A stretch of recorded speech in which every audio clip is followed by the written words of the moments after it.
ಈ left to right ಡಿಬೇಟ್ಗಳನ್ನು ಹೆಂಗೆ ನೋಡ್ತೀರಿ? ನನಗೆ ನೀವು ಯಾವುದಾದ್ರೂ ಒಂದು ಕಡೆ ಸ್ವಲ್ಪ ಒಲವು ಲೀನಿಯನ್ಸ್ ಹಾಗೇನಾರು ಇದೆಯಾ? ಇಲ್ಲ. ನನಗೆ ಯಾವಾಗಲಾದರೂ ಒಬ್ಬ ತುಂಬ ಲೆಫ್ಟಿಸ್ಟ್ ಆದರೆ ನನಗೆ ಅವನ ಹತ್ರ ರೈಟಿಸ್ಟ್ ಥರ ಮಾತಾಡಬೇಕು ಅಂತ ಅನಿಸುತ್ತೆ. ಮಾತಾಡ್ಬಿಟ್ಟು ಇದನ್ನು ನೀವು ಹೇಗೆ ಟ್ಯಾಕಲ್ ಮಾಡ್ತೀರಿ ಅಂತ ಕೇಳಬೇಕು ಅಂತ ಅನಿಸುತ್ತೆ. ಎಸ್. ಈಗ ವಯಸ್ಸ ವರ್ಷ ಯಾರೋ ಒಬ್ಬ ತುಂಬ ರೈಟಿಸ್ಟ್ ಆದರೆ ಲೆಫ್ಟಿಸ್ಟ್ ಥರ ಮಾತಾಡಿ ಒಬ್ಬ ಲೆಫ್ಟಿಸ್ಟ್ ಅಂತ ಇಟ್ಕೊಳ್ಳಿ, ಅವನನ್ನು ಆಯ್ತಪ್ಪ ಪರಮಹಂಸರು ನಿಮ್ಗೆ ಅಪ್ರಾಮಾಣಿಕ ಅಂತ ಅನಿಸುತ್ತಾ? ಪರಮಹಂಸರ ವಿಚಾರಗಳೆಲ್ಲವೂ ಆಸ್ತಿಕತ್ವದಿಂದನೇ ಆರಂಭ ಆಗೋದಪ್ಪ. ಅದೊಂದು ವ್ಯಕ್ತಿತ್ವವನ್ನು ನೀವು could you please just brush side?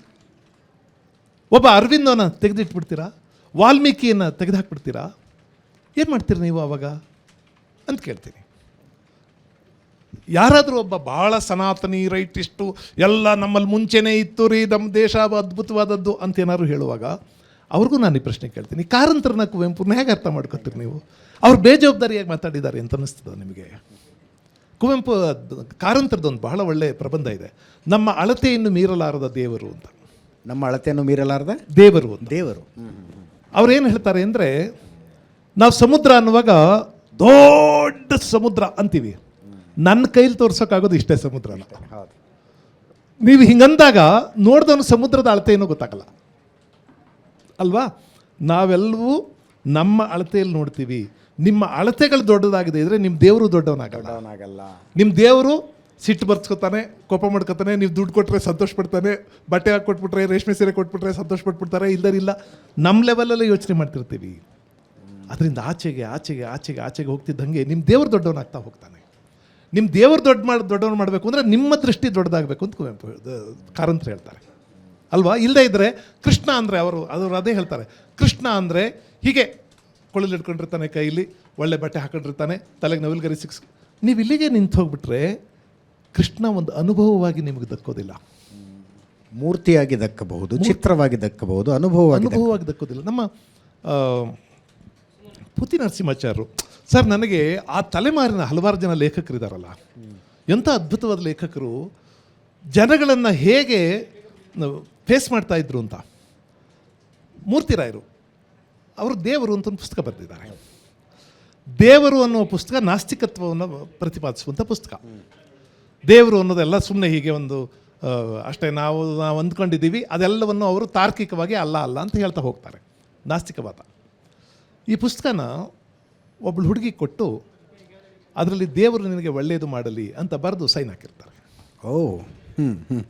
Okay. ಆ ಹುಡುಗಿ ಗೊತ್ತಿರಲ್ಲ, ಪುಸ್ತಕ ಓದ್ತಾಳೆ, ಏನೋ ದೇವ್ರ ಬಗ್ಗೆ ಇರ್ಬೋದು ಒಂದು ಪುಸ್ತಕ ಓದಿದ್ರೆ ನಿರೀಶ್ವರವಾದ ಪುಸ್ತಕ ಅದು.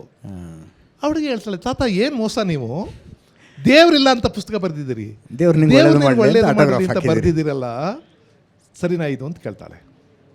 ಆ ಕಾಲದವ್ರಿಗಿದ್ದು ಕ್ಲಾರಿಟಿ ಹೆಂಗಿತ್ತು ಅಂದರೆ, ಮೂರ್ತಿರಾಯರು ಹೇಳ್ತಾರೆ, ದೇವರಿಲ್ಲ ಅನ್ನೋದು ನಂದು ಆರ್ಗ್ಯುಮೆಂಟ್ ಅಮ್ಮ, ಸತ್ಯ ನನಗೆ ನಮ್ಮ ಗೊತ್ತು,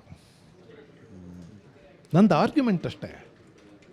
ದೇವ್ರು ಇರಲೂಬಹುದು, ಅವನು ಇನ್ನೇ ಅವನಿಗೂ ದರ್ಶನ ಆಗಿರಬಹುದು, ನನಗೆ ಗೊತ್ತಿಲ್ಲ, ನನ್ನ ಆರ್ಗ್ಯುಮೆಂಟ್ ಅಷ್ಟೇ. ಹಾಗೆ ಎಷ್ಟೋ ಜನಕ್ಕೆ ದೇವರಿದ್ದಾನೆ ಅನ್ನೋದು ಆರ್ಗ್ಯುಮೆಂಟು. ಎಸ್ ಎಸ್, ಅವನಿಗೂ ಸತ್ಯ ಗೊತ್ತಿಲ್ಲದೆ ಇರ್ಬೋದು. ಆದರೆ ನಾವಿಬ್ಬರೂ ಹೀಗೆ ಘರ್ಷಿಸ್ತಾನೆ ಸತ್ಯ ದರ್ಶನ ಮಾಡ್ಕೋಬೇಕಮ್ಮ. ಆದರೆ ಬಟ್ ದೇವರಿಲ್ಲ ಅಂತ ಆರ್ಗ್ಯುಮೆಂಟು ಅಂತ ಒಪ್ಪುವಂಥ ಮೂರ್ತಿರಾಯರು ದೇವರು ಒಳ್ಳೆಯದು ಮಾಡಲಿ ಅಂತ ಬರ್ತಿದ್ದು ಪರಿಪಾಠ ನಡ್ಕೊಂಡು ಬಂದಿದೆ. ಅದೇ ಅವ್ರು ಹೇಳ್ತಾರೆ, ನೋಡು, ಇದು ದೊಡ್ಡವರು ಚಿಕ್ಕವರನ್ನ ಆಶೀರ್ವದಿಸುವ ಕ್ರಮ ಅಷ್ಟೇ. ನೀನು ಅದಕ್ಕಿಂತ ಹೆಚ್ಚಿನ ಅರ್ಥ ಇವ್ರು ದೊಡ್ಡವ್ರು ಹೇಳಿದ ಮೇಲೆ ದೇವ್ರಿಗೆ ಇನ್ನೇನು ಕೆಲಸ ಇಲ್ಲ, ನನ್ನನ್ನು ಒಳ್ಳೇದು ಮಾಡಬೇಕು ಕೆಲಸ ಅಂತ ಅನ್ಕೋಬೇಡ, ಇದು ಹೀಗೆ ಅಂತಾರೆ. ಆಯ್ತಾ? ಎಸ್. ನಮ್ಮ ಪುತಿ ನರಸಿಂಹಾಚಾರ್ಯರಿಗೆ ಅವ್ರ ಆಸ್ತಿಕರು, ಅವ್ರ ಕೃಷ್ಣ ಒಂದು ಅನುಭವ. ನನಗೆ ನೀಲಾಕಾಶವನ್ನು ನೋಡಿದಾಗೆಲ್ಲ ಕೃಷ್ಣ ಮೈದೂರಿದ ಹಾಗೆ ಕಾಣಿಸುತ್ತೆ ಅಂತಾರೆ. ಗಾಳಿ ಸುಳಿದು ಹೋದರೆ ಕೃಷ್ಣನ ಉತ್ತರೀಯ ಸೋಕ್ತು ನನಗೆ ಅಂತಂತಾರೆ. ಎಲ್ಲೋ ನೀರಿನ ಅಲೆಗಳ ಸದ್ದು ಕೇಳಿದ್ರೆ ಕೃಷ್ಣ ಕೊಳಲುತ್ತಿದ್ದಂಗೆ ಅನ್ನಿಸ್ತದೆ ನನಗೆ ಅಂತ ಅಂತಾರೆ. ಅವ್ರು ಯಾರೋ ಒಬ್ಬರು ಪ್ರಶ್ನೆ ಕೇಳ್ತಾರೆ, ನರಸಿಂಹಾಚಾರ್ಯರೇ, ನಿಮಗೆ ನೀಲಾಕಾಶದಲ್ಲಿ ಕೃಷ್ಣ ಕಾಣೋದಾದರೆ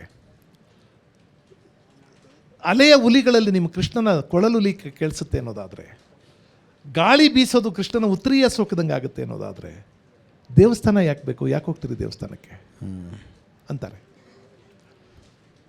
ಪೂತಿ ನರಸಿಂಹಾಚಾರ್ಯರು ಎಂಥ ಅದ್ಭುತವಾದ ಉತ್ತರ ಕೊಡ್ತಾರೆ ಅಂದರೆ, ನೋಡು, ಕೃಷ್ಣನ್ ನೋಡೋಕೆ ದೇವಸ್ಥಾನ ಬೇಕಾಗಿಲ್ಲಪ್ಪ. ನಿನಗೆ ಹೊರಗೆ ಕೃಷ್ಣ ಅನುಭವ ಆಗದೇ ಇದ್ದರೆ ದೇವಸ್ಥಾನದ ಮೂರ್ತಿಯಲ್ಲೂ ಅನುಭವ ಆಗಲ್ಲ. ದೇವಸ್ಥಾನ ನಮ್ಗೆ ಯಾಕೆ ಬೇಕು ಅಂದರೆ, ಈ ನಾನು ನಾನು ನಾನು ನಾನು ಅಂತ ತಲೆ ಎತ್ತಿ ಎದೆ ಎತ್ತಿ ಬರೀತಲ್ಲ ಮನುಷ್ಯ, ಅವನ ತಲೆ ತಗ್ಸೋದಕ್ಕೊಂದು ಜಾಗ ಅಷ್ಟೇ ಅದು. What an explanation. ನೋಡಿ, ನಾನು ನಾನು ಅಂತ ತಲೆ ಎತ್ತು ಮೆರೆಯವನಿಗೆ ತಲೆ ತಗ್ಸೋದಕ್ಕೊಂದು ಜಾಗ ಅಷ್ಟೇ ಅದು. ಅದಕ್ಕಿಂತ ಹೆಚ್ಚಿಂದನೇನು ಹೇಳಿಬಿಡಿ ಅಂತಾರೆ. ಆಮೇಲೆ ನೋಡಿ, ನಿಮ್ಮ ಸ್ನೇಹಿತರು ಏನು ಮೂರ್ತಿರಾಯರು ದೇವರೇ ಇಲ್ಲ ಅಂತ ಪುಸ್ತಕ ಬರೆದಿದ್ದಾರೆ. ನೀವು ದೇವರಿದ್ದಾನೆ, ಕೃಷ್ಣ ಇದ್ದಾನೆ, ಕೃಷ್ಣ ಪ್ರತ್ಯಕ್ಷ ಅಂತೆಲ್ಲ ಅಂತೀರಿ. ಇದು ಹೇಗಿದು ಅಂತಾರೆ. ಅದಕ್ಕೆ ಅವ್ರನ್ನ ಮಾತು ಹೇಳ್ತಾರೆ, ದೇವರಿಲ್ಲ ಅಂತಾನೆ ಇಟ್ಕೊಪ್ಪ, ಇಲ್ಲ ಅಂತಾನೆ ಇಟ್ಕೊ. ಈಗ ನಮ್ಮ ಮನೆಯಲ್ಲಿ ಇಡ್ಲಿ ಇರಲ್ಲ, ನಾವು ಮಾಡ್ಕೊಳ್ಳಲ್ವಾ? ದೇವ್ರಿಲ್ಲ ಅಂತಾನೆ ಇಟ್ಕೊ, ಒಂದು ದೇವ್ರು ಮಾಡ್ಕೊಳ್ಳೋದಪ್ಪ. ಆಮೇಲೆ ದೇವ್ರು ಮಾಡ್ಕೋತೀಯ ಅಂತ ಅನ್ನೋದಾದರೆ ಅವನು ನಮ್ಮಂಥವನ್ನೇ ಅಯೋಗ್ಯನ ಮಾಡ್ಕೊಳ್ಳೋದಕ್ಕೆ. ಅವನು ಸರ್ವಶಕ್ತ, ಸರ್ವಂತರ್ಯಾಮಿ, ಚೆಲುವ, ಸುಂದರ, ಹಾಗೆ ಮಾಡ್ಕೊಳ್ಳೋಣ.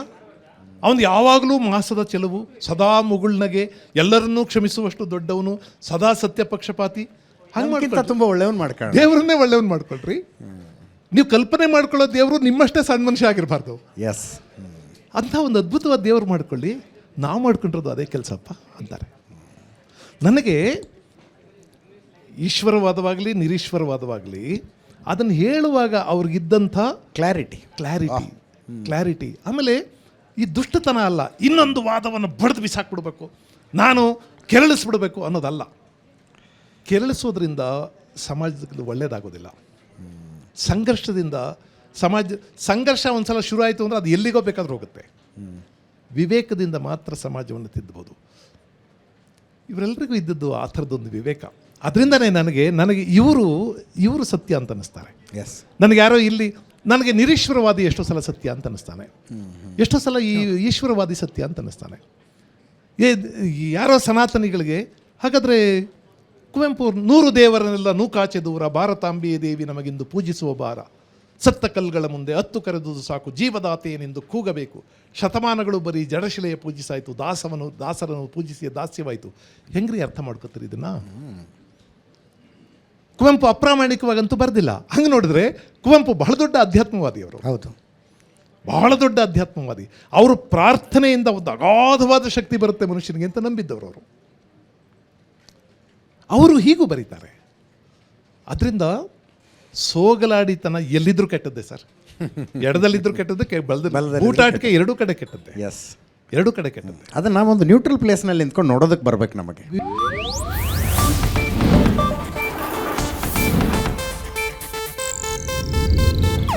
ಇದು ಏಷ್ಯಾನೆಟ್ ನ್ಯೂಸ್ ನೆಟ್ವರ್ಕ್ ಪ್ರಸ್ತುತಿ.